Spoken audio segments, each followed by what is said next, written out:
Good evening, friends, and welcome to the weekly press briefing. Aditya. My question is again regarding Nepal. There has been continuous allegations against India of a blockade, an alleged blockade. Now, the Prime Minister of Nepal yet again has said that it's a humanitarian crisis and India should not really do this kind of a blockade. Again, there was this request from the Nepalese side of rerouting the vehicles for this humanitarian crisis. The medical and essential supplies should reach them. But there's been no response. Is that so? And could you give the latest, what's the latest on the... Okay, I think you have asked 2 or 3 very important questions, and I think it's important for us to set the record straight. As you know, this question has come up repeatedly in my press briefings. Is India imposing some kind of a blockade on Nepal?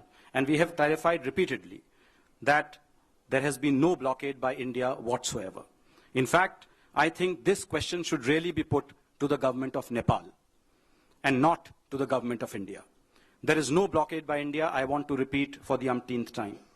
The issues facing Nepal, as you know, are political in nature. They are internal to Nepal, and the Nepalese leadership has to resolve them through dialogue with the agitating parties.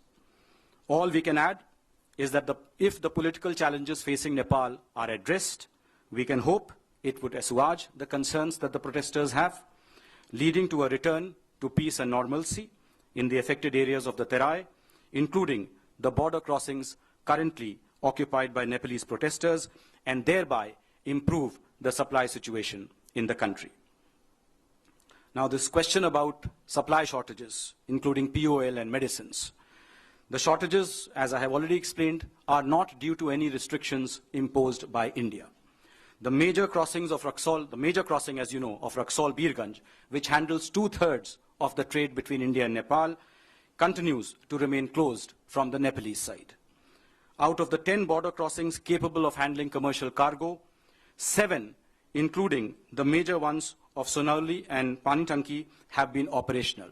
And I can confirm to you that between 400 and 800 cargo trucks have been passing daily over the last 4 days through the India-Nepal border. Petrol, oil, lubricants, POL supplies continue to move to the extent possible. As of yesterday evening, I have the figures, nearly 6,000 trucks are waiting to cross into Nepal at various border crossings, including 4,700 at Raxaul alone.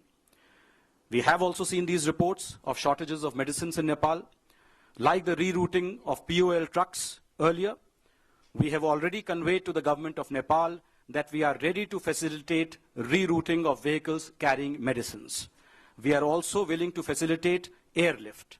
Nepalese importers of medicines are also advised to use those border crossings where there are no protests and disruptions in supplies.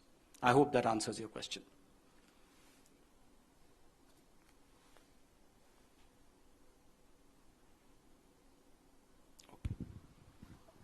I'm Devendra from Antik Publication. Sir, as you know, government of Nepal has approached China and Bangladesh to solve the petroleum crisis in country in Nepal.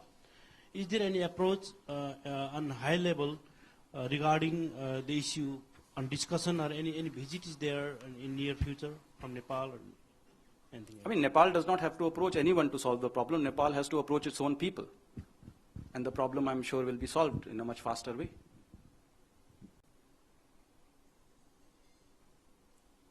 Thank you all. This concludes the press briefing.